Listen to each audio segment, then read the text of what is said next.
Assalamualaikum warahmatullahi wabarakatuh. Perkenalkan, nama saya Sriwineh SEMSAK. Saya merupakan dosen tetap pada program studi akuntansi Fakultas Ekonomi Universitas Muarobungo dengan nomor NIDN 1002058505 dan nomor NUPTK 0838763664230382. Pada kesempatan kali ini, saya akan menyampaikan terkait dengan mata kuliah yang saya ampu sesuai dengan bidang keahlian saya, yaitu audit. Pada kesempatan ini, saya akan menyampaikan video pembelajaran mata kuliah pengauditan 1. Video yang akan ditayangkan berikut merupakan bagian dari unjuk kerja bukti pelaksanaan Tridharma Perguruan Tinggi di bidang pengajaran. Adapun video yang akan ditayangkan merupakan video pembelajaran mata kuliah pengauditan 1 pada semester 5 atau semester ganjil, di mana mata kuliah ini memiliki bobot 3 SKS dengan jumlah tatap muka 16 kali pertemuan. Mata kuliah ini memperkenalkan konsep audit laporan keuangan, di mana dalam satu semester topik-topik yang akan dibahas meliputi pengenalan tentang profesi akuntan publik, etika profesional, dan proses pengauditan yang dimulai sejak tahapan perencanaan sampai menyiapkan laporan audit. Tujuan dari mata kuliah ini adalah membentuk dasar pemahaman yang kokoh bagi mahasiswa dalam memahami praktik pengauditan, serta persyaratan yang harus dipenuhi dalam menjalankan profesinya dengan integritas dan keahlian yang tinggi. Adapun capaian pembelajaran lulusan dalam mata kuliah pengauditan 1 ini dibagi menjadi 4 aspek. Yang pertama adalah aspek sikap. Melalui mata kuliah pengauditan 1, mahasiswa diharapkan mampu bersikap bertanggung jawab atas pekerjaan di bidang keahliannya secara mandiri maupun kelompok, menjunjung tinggi integritas dan etika profesi auditor.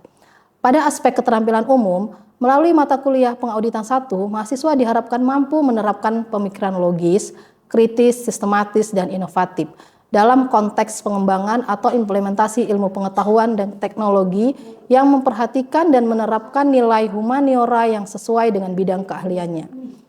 Pada aspek keterampilan khusus, mahasiswa diharapkan memiliki keterampilan dalam pembuatan kertas kerja pemeriksaan dan membuat simpulan hasil audit yang menjadi tugasnya, baik di sektor private maupun sektor publik.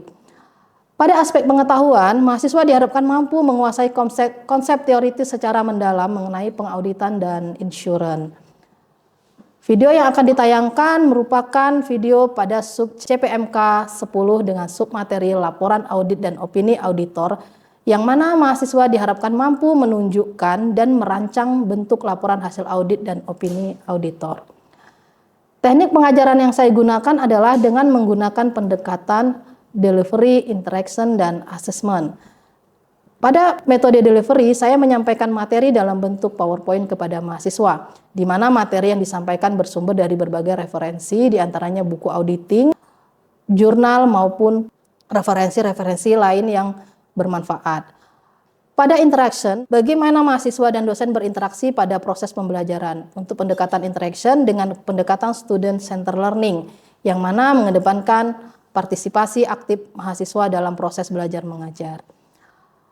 Pada asesmen, di mana penilaian mahasiswa, saya mengambil dari nilai yang diperoleh berupa kehadiran sebesar 15%, nilai kuis dan tugas sebesar 20%, nilai ujian tengah semester 30%, dan nilai ujian akhir sebesar 35%, yang mana poin-poin tersebut berlaku sampai akhir perkuliahan, yang diakumulasi sebagai proses akhir hasil belajar mengajar.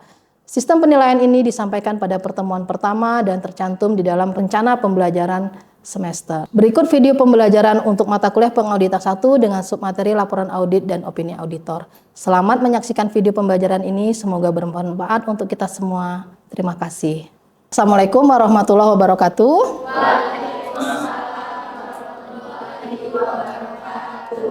Selamat siang semuanya.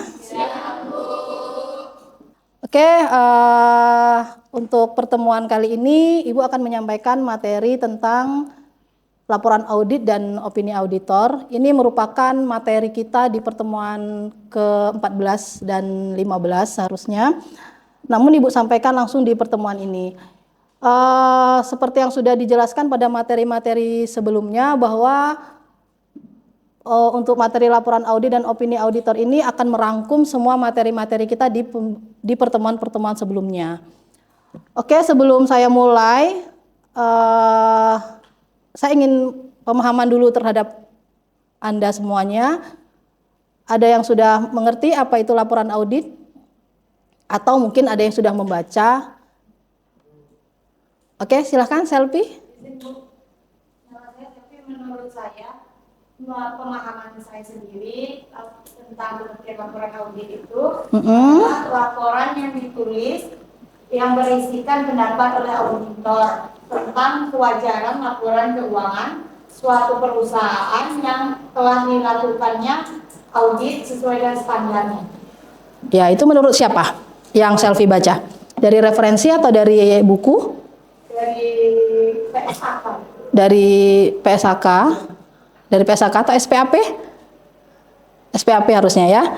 Oke, ada lagi yang mau berpendapat? Ya, silahkan Yoga. Menurut saya laporan audit itu adalah hasil dari pemeriksaan tentang laporan keuangan. Sehingga laporan ini memberikan sesuatu yang sangat krusial bagi para baik investor, baik pemilik perusahaan maupun dari pihak-pihak yang terkait. Oke, good. Ada lagi yang ingin berpendapat? Apa itu laporan audit? Ada lagi yang mau berpendapat? Atau cukup? Cukup ya? Oke, kita coba bahas. Seperti yang sudah kita pelajari sebelum-sebelumnya, dari materi-materi sebelumnya, bahwasannya finalisasi dari kegiatan audit itu adalah laporan audit. Ya, laporan audit merupakan hasil akhir dari proses audit atau proses pemeriksaan. Jadi sama kayak kita menyusun proses akuntansi, itu adalah outputnya adalah laporan keuangan. Nah, dalam audit, output akhirnya itu adalah laporan audit. Yang mungkin bisa kalian lihat di dalam laporan auditor independen dari perusahaan-perusahaan yang listing di Bursa Efek Indonesia, itu bisa kalian lihat seperti apa bentuk dari laporan audit itu sendiri. Nah, untuk merumuskan laporan audit, auditor berpedoman kepada SPAP. Masih ingat apa itu SPAP? Standar Profesional Akuntan Publik, ya kan? Jadi kalau menyusun laporan keuangan itu adalah PSAK, Pernyataan Standar Akuntansi Keuangan. Nah, kalau untuk laporan audit itu berpedoman kepada SPAP. Laporan audit ini diharapkan dapat memberikan insurance atau jaminan atas laporan keuangan yang diterbitkan oleh manajemen. Jadi opini ataupun laporan audit ini sangat berarti bagi perusahaan, bagi manajemen. Untuk apa? Karena di sini dari laporan audit inilah masa depan perusahaan itu bisa tergambarkan. Karena pengambilan keputusan salah satunya yang menjadi dasar itu adalah dari laporan auditnya. Sampai sini ada yang mau bertanya lagi? Atau cukup paham apa itu laporan audit? Jadi kalau ditanya laporan audit itu dasar penyusunannya apa? SPAP ya. Kalau laporan keuangan itu adalah PSAK. Saya lanjut. Nah, di sini ada bentuk laporan audit, ya kan? Bisa kalian perhatikan di sini dua cuman bentuknya. Ya, ada laporan audit bentuk standar dan ada laporan audit yang menyimpang dari bentuk standar. Jadi, laporan audit ini sebenarnya dasar penyusunannya itu adalah dari opini. Dari opini yang diberikan oleh auditor. Jadi, kalau opininya itu adalah wajar tanpa pengecualian, maka bentuk laporannya itu adalah laporan dalam bentuk standar. Tapi kalau misalnya opini yang diberikan itu di luar dari WTP, dari wajar tanpa pengecualian, maka bentuk laporannya adalah laporan yang bentuknya itu di luar dari bentuk standar. Nanti Ibu jelaskan seperti apa bentuk standar dan tidak standarnya. Ya, saya lanjutkan lagi. Nah, ini di pertemuan sebelumnya kita sudah pernah menyinggung juga opini-opini auditor. Mungkin kalian masih ingat, tapi kita ulas kembali. Ada berapa? Ada 5 ya? Ada 5. Bu, urutannya 5. Ini sesuai peringkatnya ya. Bahwasanya yang pertama ada wajar tanpa pengecualian. Laporan audit dengan wajar tanpa pengecualian itu diberikan ketika laporan keuangan itu disajikan sesuai dengan rangkap laporan keuangan atau sudah disusun sesuai dengan standar akuntansi keuangan. Artinya tidak ada salah saji material di dalamnya. Maka opini yang diberikan itu adalah wajar tanpa pengecualian. Kemudian ada lagi, dia wajar tanpa pengecualian, tapi ada bahasa penjelasan di dalamnya. Jadi laporannya itu sudah disajikan sesuai dengan standar yang berlaku. Tapi ada bahasa-bahasa penjelasan, ada paragraf penjelasan di dalamnya. Ini biasanya berkaitan dengan going concern perusahaan. Going concernnya seperti apa? Kalau perusahaannya dalam kondisi merugi terus, ya kan, maka dia diberikan penjelasan di dalam paragrafnya bahwasanya perusahaan ini dalam keadaan akan terus ada, going concern-nya terus terjamin seperti itu. Ya, kemudian yang ketiga ada opini wajar dengan pengecualian. Nah, ini diberikan pada saat laporan keuangan itu semuanya disajikan secara wajar, ya kan? Tapi ada akun ataupun poin yang memiliki salah saji material, sehingga poin 1 itulah yang menjadi pengecualiannya. Misalnya, kita meriksa laporan keuangan, kemudian di akun aktiva tetap, di situ ada auditor itu tidak bisa meyakini. Karena apa? Karena antara daftar dengan yang tersaji di dalam neraca itu ada perbedaan. Nah, disitulah terjadi pengecualiannya. Artinya semua laporan keuangan yang disajikan itu wajar, tapi di sisi aktiva tetap tidak. Artinya auditor tidak bisa meyakini untuk akun aktiva tetap, sehingga opini yang diberikan itu adalah wajar dengan pengecualian. Kalau ada yang bingung langsung boleh ditanyain ya. Selanjutnya opini tidak wajar. Nah, kalau ini sudah jelas.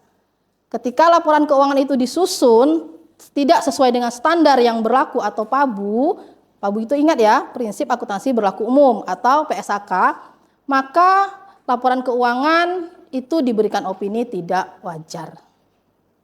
Ya. Tidak wajar opininya. Nah, untuk yang terakhir ini menolak memberikan pendapat. Artinya disclaimer, auditor tidak bisa memberikan pendapat atas laporan keuangan yang disajikan oleh manajemen.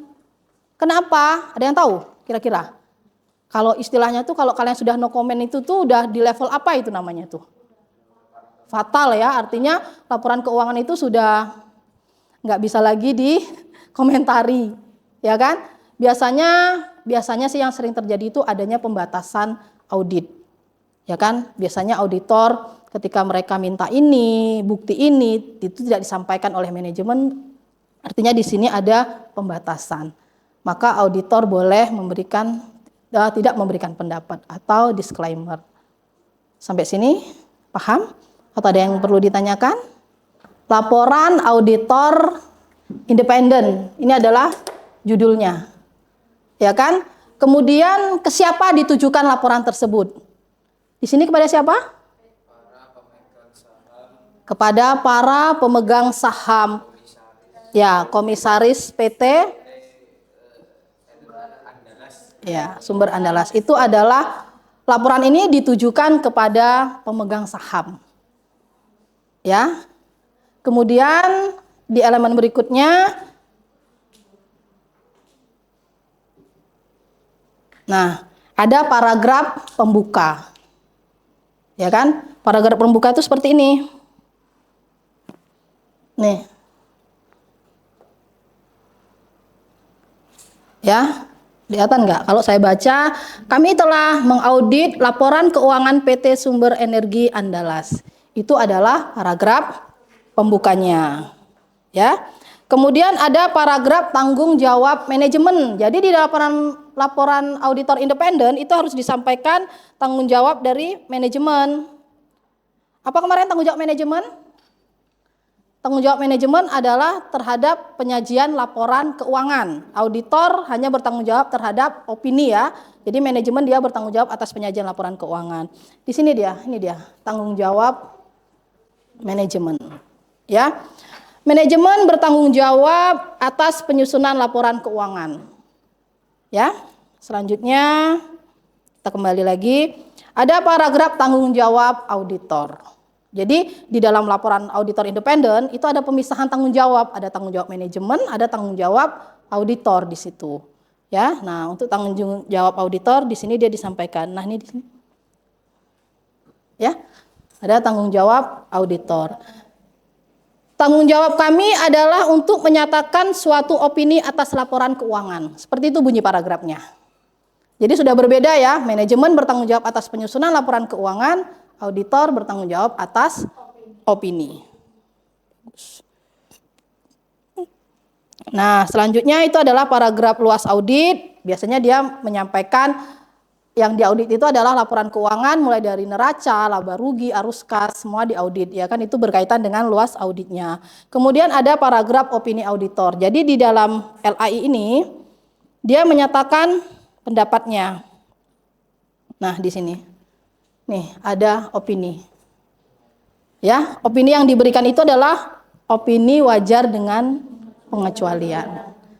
Jadi di dalam laporan auditor independen, auditor menyampaikan opini yang diberikan atas laporan keuangan tersebut. Kali ini contohnya adalah laporan wajar dengan pengecualian. Kemudian paragraf tanggung jawab pelaporan lain, jika ada yang perlu disampaikan di dalam laporan auditor itu, maka disampaikanlah dalam bentuk paragraf tanggung jawab pelaporan lain. Kemudian ada tanda tangan auditor, kemudian ada tanggal laporan audit. Kita lihat di sini. Nggak kelihatan ya? Nah, nih. Ini dia. Ya. Jadi ini adalah tanda tangan atau sign-nya, kemudian ini adalah laporannya atau tanggal laporannya.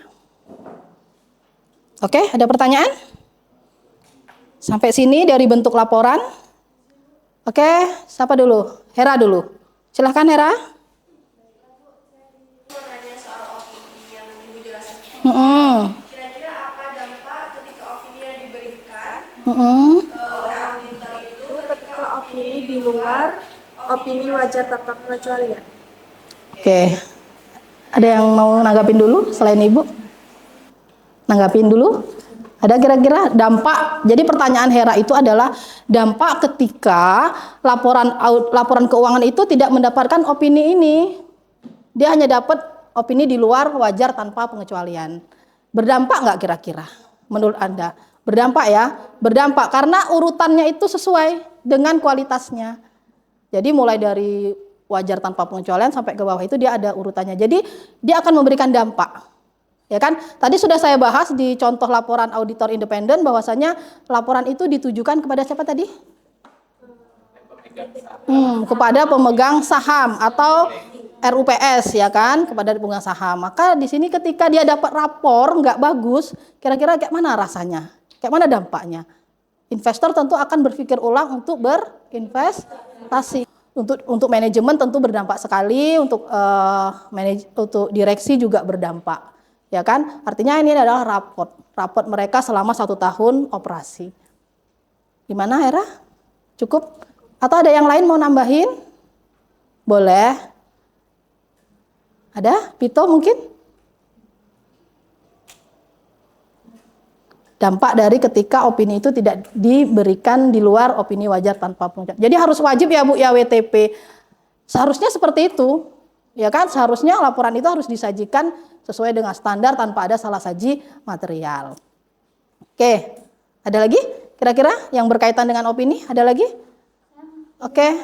Nilam? Ya. Kan meskipun perusahaan itu mengalami kerugian besar, maka auditor itu dapat memberikan opini wajar tanpa pengecualian.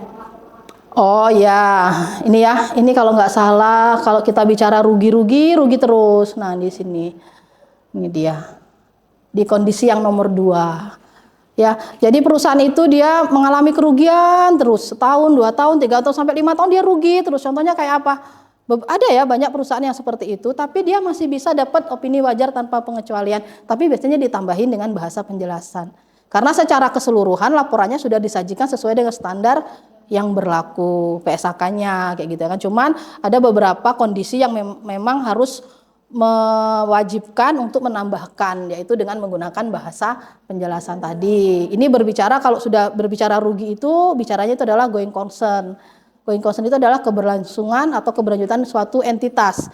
Jadi kalau perusahaannya rugi, biasanya auditor akan meminta apa sebenarnya yang dilakukan oleh manajemen untuk mengatasi kerugian tersebut. Kemudian dievaluasi, kalau misalnya tindakan itu dianggap mampu mengurangi kerugian, maka dia akan memberikan penjelasan di dalam opininya.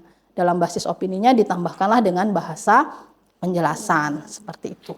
Ya, jadi boleh-boleh saja perusahaan dalam kondisi rugi tapi dia masih dapat wajar tanpa pengecualian, namun ada penambahan di paragrafnya dengan bahasa penjelasan seperti itu. Oke, ada lagi? Ada? Oke, ya Ibu geser sebelah sinilah. Oke, Anggi. Mau bertanya tentang opini wajar dengan pengecualian. Nah, dalam kondisi apa sih yang menelatar belakangi opini tersebut? Kapan auditor itu memberikan opini wajar dengan pengecualian? Opini wajar dengan pengecualian. Jadi berarti bentuk laporannya itu sudah berubah dari bentuk standar ya. Karena dia sudah masuk kategori opini yang nomor 3, opini wajar dengan pengecualian. Ada nggak kira-kira yang mau berpendapat? Tadi sepertinya Ibu sudah mulai singgung sedikit, kenapa kok bisa diberikan opini wajar dengan pengecualian? Mungkin kalau kalian sering dapat tugas dari mata kuliah analisis informasi keuangan ya kan, AIK itu kan kalian suruh nyari tuh laporan-laporan keuangan tuh. Nah, mungkin kalian nemu nanti ada opininya wajar dengan pengecualian. Tadi saya kasih contoh enggak sih? Ah iya, ini dia. Ini ada, nah ini dia. Opini wajar dengan pengecualian. Jadi biasanya sih perusahaan itu mereka ada akun yang tidak bisa diyakini penyajiannya oleh auditor. Tadi saya kasih contoh misalnya tentang aktiva tetap, ya kan? Aktiva tetap itu ketika auditor tidak bisa meyakini penyajian atas aktiva tetapnya apakah sesuai dengan standar atau tidak, maka auditor bisa memberikan opini dengan pengecualian untuk akun tersebut. Misalnya ini, ya kan, seperti yang sudah kita jelaskan di dalam proses audit kemarin, bahwasannya kita itu kan memotret laporan keuangan. Laporan keuangan itu dari neraca kita lihat, ini contoh saya kasih aktiva. Di aktiva misalnya nilainya 27 miliar. Kemudian kita kan tracer ke daftarnya, ke buku besar dulu. Nah, dari buku besar kita cocokin angkanya sama atau tidak dengan ada di neraca. Kemudian kita lihat lagi ke dalam daftar aktiva tetapnya. Nah, ketika ada selisih dari daftar sama penyajian yang ada di dalam laporan keuangannya, di dalam neraca, maka itu menjadi sebuah pertanyaan bagi auditor kepada perusahaan tersebut atau manajemen. Nah, ketika manajemen tidak mampu memberikan penjelasan atas perbedaan tersebut, artinya auditor kan tidak bisa meyakini kan? Dia tidak bisa meyakini angka ataupun keberadaan dari aktiva tetap tersebut. Ya kan? Selagi auditor tidak bisa mendapatkan bukti bahwasanya aktiva ini sudah disajikan sesuai dengan standar yang berlaku, maka auditor boleh memberikan opini wajar dengan pengecualian. Artinya bisa disimpulkan bahwasanya ada kondisi-kondisi atau penyajian dari laporan keuangan itu yang tidak sesuai dengan standar, tapi tidak keseluruhan. Tidak keseluruhan. Ya kan, biasanya dia akan memberikan pengecualiannya itu di mana? Ya kan, pengecualiannya misalnya di aset atau di piutang seperti itu. Mungkin bisa juga dari sisi penyajian.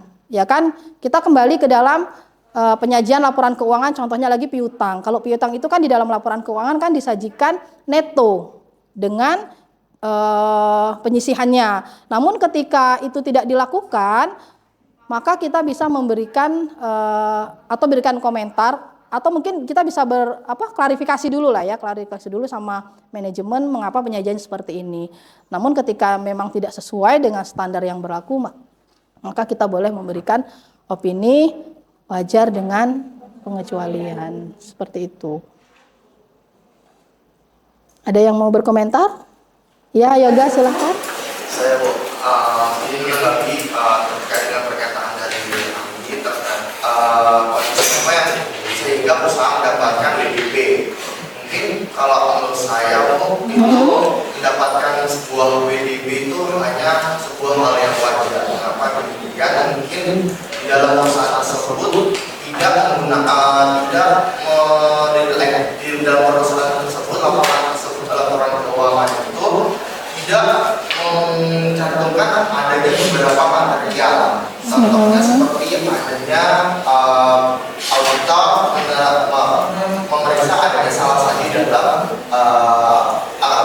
akun. Yang kedua yaitu auditor itu tidak memiliki mendapatkan bukti dari adanya transaksi. Sehingga ini yang menjadi titik penting bagi auditor mengapa perusahaan tersebut mendapatkan PDP. Ya, bagus penjelasannya. Artinya sama bahwasannya ketika auditor tidak bisa mendapatkan bukti ya kan, bukti untuk bisa memberikan opini wajar tanpa pengecualian, maka auditor boleh memberikan opini di luar wajar tanpa pengecualian. Kenapa? Karena opini itu didasarkan oleh bukti-bukti yang berhasil dikumpulkan oleh auditor untuk mereka bisa memberikan basis pendapatnya atau opininya. Ada lagi yang mau berpendapat terkait dengan opini auditor? Ini masih opini wajar dengan pengecualian? Boleh, silahkan. Berkaitan dengan opini, seberapa jauh gap antara wajar dengan pengecualian dengan opini disclaimer? Coba saya ulas kembali, apa itu yang disclaimer? Tidak, nah ini. Diberikan pada saat terjadi keterbatasan luas pemeriksaan secara ekstrim. Artinya kalau disclaimer itu, auditor itu dia sudah ada pembatasan-pembatasan audit di awal. Misalnya, contohnya ketika dia melakukan pemeriksaan, auditor tersebut tidak mendapatkan banyak bukti atau mungkin manajemen tidak mau memberikan bukti-bukti. Sehingga gimana dia mau menentukan sebuah opini sementara bukti itu tidak didapatkan. Sehingga di sini dia tidak bisa memberikan pendapat ataupun memberikan opini terhadap laporan keuangan. Itu kalau dia disclaimer. Kalau tadi dibandingkan dengan pengecualian ya. Kalau dengan pengecualian tadi sudah dijelaskan juga sama si Yoga bahwasanya dia hanya ada pengecualian saja. Ya kan? Artinya laporan keuangan itu sudah disajikan secara wajar sesuai dengan standar akuntansi keuangan, namun ada yang bagian ataupun akun tadi sudah kita contohin, ada piutang, ada aktiva yang tidak disajikan sesuai dengan standar yang berlaku. Sehingga di sini muncullah opini wajar dengan pengecualian. Iya, terkadang di sini, terkadang ketika auditor itu sudah dalam proses audit mereka tidak mendapatkan bukti-bukti yang cukup, mereka sebenarnya bisa mengundurkan diri dari perikatan. Artinya mereka tidak bisa melanjutkan pemeriksaan kembali seperti itu. Ya, namun Bu, ada nggak kira-kira perusahaan yang dapat opini kayak gini, disclaimer kayak gini? Ada nggak kira-kira? Ada, tetap ada. Ya, tetap ada, disclaimer tetap ada. Opini tidak wajar juga ada, seperti itu. Cuman memang kalau untuk yang kita sering temui ya kan perusahaan-perusahaan yang listing di Bursa Efek Indonesia memang mereka sering mendapatkan opini wajar tanpa pengecualian. Jadi di sini terlihat penting bahwasanya opini auditor itu menjadi sebuah insurance, sebuah jaminan. Ya kan, sebuah jaminan terhadap laporan keuangan. Seperti yang sudah kita ketahui semua, untuk bisa listing di Bursa Efek Indonesia, laporan keuangan itu harus diaudit terlebih dahulu. Ya, diaudit terlebih dahulu. Paham kira-kira? Jadi ada 2 poin di sini, ada laporan audit, ada opini audit. Oke, kalau tidak ada lagi pertanyaan, Ibu rasa cukup pertemuan kali ini. Oh ya, saya lupa absennya. Tolong diisi. Ya. Jadi karena ini adalah pertemuan terakhir dari mata kuliah pengauditan 1, nanti di pertemuan berikutnya kan kita UAS ya. Pada pertemuan 16 kita ada UAS. Jadi nanti saya minta kalian mempelajari materi-materi setelah UTS. Itu adalah mata uji untuk UAS-nya. Oke, kalau tidak ada pertanyaan saya rasa cukup pertemuan kita kali ini. Terima kasih untuk 1 semester yang sudah kita lalui. Ibu mohon maaf selama 1 semester mungkin banyak hal yang kurang berkenan. Ya kan? Kita ketemu lagi nanti di UAS. Harapannya kita bisa ketemu lagi nanti di semester depan dengan mata kuliah yang berbeda. Ya, terima kasih. Assalamualaikum warahmatullahi wabarakatuh.